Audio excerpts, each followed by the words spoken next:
These chemo drugs are, I would say, the highest yield for just association. Know the side effects.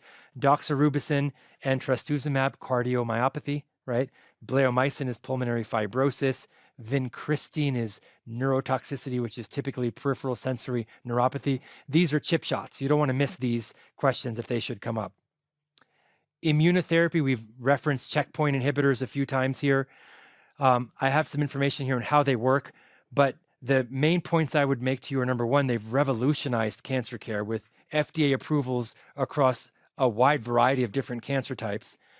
And the second point is we can see autoimmune toxicities, and you might see this come up again. A patient who is on pembrolizumab for melanoma, let's say, or lung cancer, and they come in and they have a nuanced abnormal LFTs, and AST, ALT are both 10 times normal. Autoimmune hepatitis complicating immunotherapy. It could be colitis with diarrhea, dermatitis with a diffuse rash.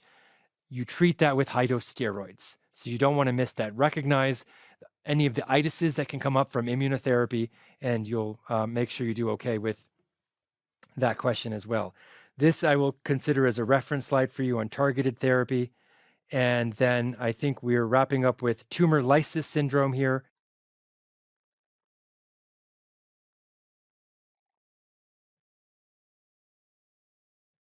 What happens with tumor lysis syndrome is you've got a fast-growing cancer that is highly sensitive to chemotherapy, and it shrinks rapidly, and you overflood the system. And you have rapid release of byproducts that leads to hyperuricemia, hyperkalemia, hyperphosphatemia, and hypocalcemia, right?